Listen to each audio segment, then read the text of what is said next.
বন্ধুরা, আজ তোমাদের মটন রান্না করে দেখাচ্ছি।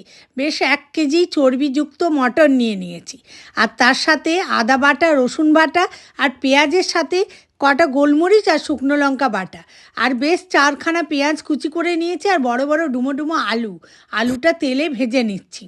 আর মাংসের আলু খেতে কে কে ভালোবাসো বলো তো। আর মাংসটা ভালো করে ম্যারিনেট করে নিচ্ছি। পেঁয়াজ, আদা, রসুন, লঙ্কা গুঁড়ো, কাশ্মীরি লঙ্কা, পেঁয়াজ কুচি, বেশ খানিকটা সর্ষের তেল দিয়ে ম্যারিনেট করে নেব। আমি কিন্তু কোনো জিরে ধনে কিচ্ছু দেব না। বেশ ভালো করে ম্যারিনেট করে প্রায় 1 ঘন্টা মতো রেখে দিয়েছি। এই দেখো আমার ম্যারিনেট হয়ে গেছে। এরপর আমি কড়াইয়ে দেব। তো কড়াইয়ে দেওয়ার আগে প্রথমে ফোড়ন দেব। একটা শুকনো লঙ্কা, সামান্য চিনি, সামান্য জিরে, তেজপাতা। তো শুকনো লঙ্কা আগেই আমি ফোড়নে চিনি দিয়েছিলাম। চিনিটা যেই রং ধরেছে ওরকম সব ফোড়ন দিয়ে এরপর আমি পেঁয়াজ কুচি দেবো খানিকটা। বাকি পেঁয়াজটা দেবো, অর্ধেক পেঁয়াজ আমি মেখেছি, অর্ধেক এরকম রেখেছি। দিয়ে পেঁয়াজটা আমি ভাজবো।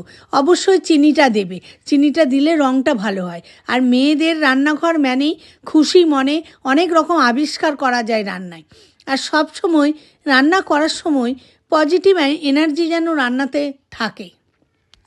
তোমরা খুশি মনে বেশ আনন্দ করে রান্না করবে। আর তারপরে তো বলো, মটন তো দামি জিনিস, রোজ তো সবার ঘরে খাওয়া হয় না। আর তাছাড়া বিভিন্ন রোগের জন্য মানা। তাই যেদিন মটন আসবে সেদিন বেশি খুশিভাবে রান্না করবে বন্ধুরা। আমি একটু ইয়ার্কি করলাম। দেখো কি সুন্দর কষা হয়ে গেছে, রং বেরিয়ে এসছে। তেলটা আমি হিসাব করে দিয়েছি বন্ধুরা। বেশি তেল খেলে তোমরা অবশ্যই খেতে পারো, কিন্তু খেও না। বেশি তেল দিয়ে রান্না করলে সুস্বাদু হয় না। রান্না কিন্তু হিসাব মতো করলেই বেশি সুস্বাদু হয়। আর সব সময় খুশি মনে যে কোনো রান্নাই বলো, ভালো মনে খুশি মনে আনন্দ নিয়ে রান্না করবে। সেই রান্নাটার মধ্যে প্রচুর পজিটিভ এনার্জি থাকবে, ভালো হবে। আর রান্না একটা শিল্প জানো। এরপর আমি ভাজা আলুটা দিয়ে দিলাম। দেওয়ার পরে বেশ শুকনো করে কষিয়ে নিয়েছি। কষানো হয়ে গেলে এরপর আমি একটু প্রেশার কুকার দেব। মটন তো একটা সিটি আমি দেব। তো প্রেশার কুকারে আমি গরম জল রেডি করছি পাশের গ্যাসে। আর এই দেখো কষানো আমার সুন্দরভাবে হয়ে গেছে, আর গরম জলও আমার কুকারে হয়ে গেছে।